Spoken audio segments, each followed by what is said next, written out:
Hello दोस्तों, बड़े प्राचीन काल में पढ़ाई का नमूना आज की पढ़ाई से बड़ा ही भिन्न था। प्राचीन काल में ज़्यादातर पंडित लोग ज्ञान अर्जन करते थे और वो भी सभी शास्त्र ज्ञानों में ज्योतिष ज्ञान का बड़ा ही महत्व था। एक पंडित थे जो बिल्कुल अशिक्षित थे, बिल्कुल नहीं पढ़े लिखे थे। उनकी शादी हो गई। उनकी पत्नी को बड़ी शर्म लगती थी, सबका पति पढ़ा लिखा है और मेरे पंडित जी अशिक्षित हैं। पंडिताइन ने जिद पकड़ ली, पंडित जी जब तक आप ज्योतिष विद्या में अगाध ज्ञान प्राप्त करके घर वापस नहीं आएंगे तब तक आपको भोजन नहीं दूंगा। पंडित जी अपनी पत्नी के भय से घर से निकल तो पड़े, लेकिन वे जानते थे पढ़ाई लिखाई मेरे बस की बात नहीं है। इसलिए गांव से बाहर घने बागीचे में एक पीपल के गाछ के नजदीक दिन भर भूखे पेट बैठकर दिन बिता दिया। शाम को जब भूख लगी, अब उन्हें भूख की पीड़ा बर्दाश्त नहीं हो रही है तो घर आ गए, लेकिन घर सामने से ना आकर घर के पिछवाड़े खिड़की के नजदीक खड़े हो गए और हिम्मत जुटा रहे थे घर में प्रवेश करें कि ना करें। इधर शाम होने के बाद पंडिताइन ने सोचा पंडित तो घर में है नहीं, इसे अपने कुछ भोजन पत्र का इंतजाम कर लेते हैं। वो कद्दू बेचारी छिलका छिलकर खिड़की से बाहर फेंकी। पंडित जी के बदन पर जब छिलके पड़े, कद्दू का छिलका देखते हैं उनके मुंह से पानी निकलने लगा। अरे राम, कद्दू का सब्जी तो मुझे बड़ा प्रिय था, शायद मेरे लिए बन रहा है या पंडिताइन स्वयं अपने लिए ही बना रही हैं। और इसी उधेड़ बुंद में जब उनकी पत्नी आटा गूंथने लगी तो देखने लगे कि मेरे लिए मेरी पत्नी आटा गूंथ रही है या स्वयं के लिए आटा गूंथ रही है। अब आटा का अनुपात भी उन्हें पता नहीं चला तो उन्होंने रोटी गनना शुरू किया। 1 2 3 4 5 रोटियां बनी। कहने अरे राम, 5 रोटी तो मेरी पत्नी ही खाती है, ये तो अपने लिए खाना बना रही है, मैं तो भूखा ही रह जाऊंगा। और भूख से इतना बेचैन होते कि अब उनका भय समाप्त हो गया और वो दरवाजे पर हाजिर हो गए। पंडिताइन ने जैसे ही पंडित को देखी, झटाक से पहला प्रश्न वही कि क्या आपने ज्योतिष विद्या पढ़ लिया? पंडित पुनः भयभीत हो। भयवश उनके मुख से हाँ शब्द निकल गया। पंडिताइन ने कही आपने इतना जल्दी ज्योतिष विद्या प्राप्त कर दिया, तो आपसे हम परीक्षा लेंगे। आप बतलाइए आज खाना में हम क्या क्या बनाए हैं। पंडित जी तो पीछे से सब कुछ देख चुके थे। उन्होंने कहा खाना में तुम आज कद्दू की सब्जी बनाई हो और 5 रोटी बनाई हो, बस क्या था। पंडिताइन तो बिल्कुल खुशी से पागल हो गई। पूरे गांव में प्रत्येक स्त्रियों से जा जाकर कहने लगी मेरा पंडित अगाध विद्वान बन गए, ज्योतिषाचार्य बन गए। एक ही दिन में उन्होंने मैं क्या खाना बनाई वो भी बतला दिया। उस समय लोग सीधे साधे होते थे, पंडिताइन की बातों को मान लिए। पूरे राज्य में तहलका मच गया। पंडित बड़े ज्योतिषाचार्य बन गए। पंडित को तो कुछ आता नहीं था, उनकी आव भगत होने लगी। लेकिन आखिर कब तक पंडित की धूर्तता छुप सकती थी। एक दिन उसी राज्य में राजा की बेटी के हीरे की हार गुम गई। अब हीरे के हार के लिए राजा की बेटी रोने लगी। राजा ने कहा कोई बात नहीं, मुझे मालूम है कि मेरे राज्य में एक बड़े ही प्रकांड ज्योतिषाचार्य है, मैं उनको बुलवाता हूं, वो तो बतला ही देंगे कि हीरे का हार कहाँ है। और इस तरह से पंडित को बुलावा हुआ।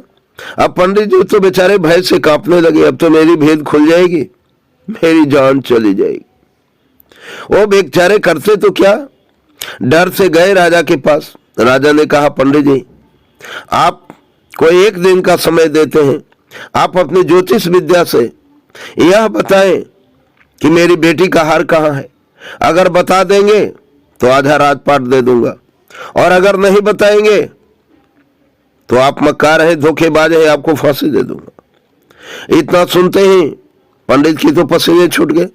वह घर आए, आज न स्नान किए न खाना खाए, बस वो चिंता में घुले जा रहे थे, कल तो मुझे फांसी लगनी ही है, क्योंकि मैं तो कुछ बता नहीं सकता हूं। रात्रि में सोने का प्रयत्न कर रहे थे, लेकिन उन्हें नींद कहां, वो तो भयवश बस एक ही स्वप्न देख रहे थे, जागृता अवस्था में स्वप्न देख रहे थे, फांसी का फंदा मेरे गले में लग रही है और मेरे प्राण पंख उड़ने वाले। वो भय में आतुर थे और अपने मन से अपने आप को समझा रहे थे, और एक जो अपना दर्द बयान कर रहे थे उसकी टीस एक संगीत बनकर उभर रही थी। वो गाते जाते थे, और निंदिया बिहान जान जतऊ, और निंदिया बिहान जान जतऊ, और निंदिया बिहान जान जतऊ, और निंदिया बिहान जान जतऊ। और राजा के महल में एक नौकरानी थी जिसका नाम निंदिया था, और निंदिया ही वास्तव में राजा की बेटी के हार की चोरी की थी, लेकिन महल से निकालने के लिए उसके पास समय नहीं मिला था, मौका नहीं मिला था। इससे राजा के घर में जो चूल्हा था उसे चूल्हे के राख में छुपा दी थी। अब निंदिया का संजोग देखिए, निंदिया का घर भी पंडित जी के घर के बगल में था।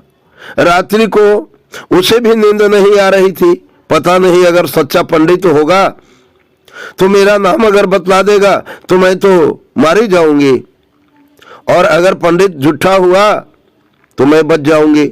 इसी आस में वो खिड़की के नजदीक बेचारी हवा खा रही थी, पता नहीं पंडित सही है कि गलत है। और इधर जब पंडित जी के मुख से आवाज सुनती है कि और निंदिया बिहान जान जतऊ, बस वो कही, अरे राम, ये पंडित कैसे जान गया कि मेरा नाम निंदिया है, और मैंने ही तो हीरे की हार चोरी की है।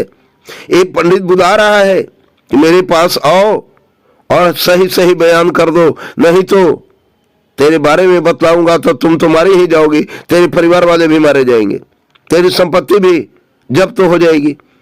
बस वो बेचारी बेतहासा दौड़ती हुई आई और पंडित जी के पांवों में गिरकर रोने लगी। पंडित जी आप तो जानते ही हैं कि मैंने ही राजकुमारी के हीरे की हार की चोरी की है, लेकिन मेरी जान बख्श दीजिए। पंडित ने कहा, मैं तो देख रहा हूं कि तुम हीरे की हार चोरी की हो। अब वो पंडित कहां कहे कि मैं कुछ नहीं जानता, वो अपना भाव बदल दिए। हम सब देख रहे हैं कब चोरी की हो, कैसे की हो, क्या तुम्हारे मन में आया, सब कुछ जानते हैं, लेकिन फिर भी जानना चाहते हैं कि अभी तुम्हारा मन पवित्र है कि नहीं है। तुम सही सही बताओ, तुम कहाँ रखी हो।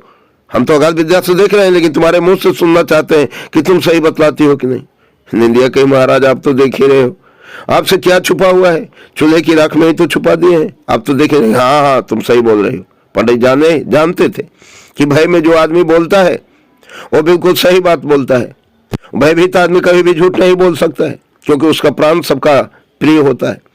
बस पंडित जी ने कहा, जाओ देखते हैं, तुम्हारा नाम नहीं लेंगे, बचाने की कोशिश करेंगे, लेकिन जीवन भर हमारे यहाँ नौकर बनकर तुमको पंडिताइन की सेवा करना होगा और मेरे घर के छोटे मोटे काम में भी हाथ बटाना होगा। तो नौकरानी कही, जान बचे तो लाख उपाय। उसने कहा, पंडित जी जो आज्ञा करेंगे हम सब पूरा करेंगे, बस मेरी जान बख्श दीजिए। अगले दिन पंडित जी वेशभूषा बदल लिए, महान विद्वान का वेशभूषा बनाकर, कंठी माला पहनकर, चंदन लगाकर राज दरबार में उपस्थित हुए। महाराज, मैं ज्ञान पुंज से सारे ब्रह्मांड को देख रहा हूं, और उसमें मुझे दिखाई पड़ रहा है कि राजमहल में एक चूल्हा है और चूल्हे की राख में आपके हीरे की हार पड़ा हुआ है।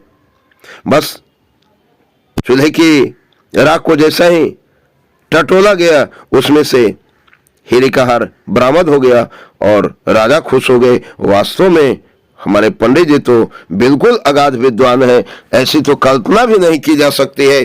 और राजा इतना खुश हुए कि पंडित जी को अपना आधा राजपाट शर्त के अनुसार दे डाले। तो दोस्तों, इससे यह जाहिर होता है कि इसका भाग्य सही होता है। प्रभु की दया जिस पर होती है, प्रभु की कृपा जिस पर होती है, आई हुई मुसीबत भी उसका टल जाता है और असंभव काम भी संभव बन जाता है। जय हिंद, जय भारत।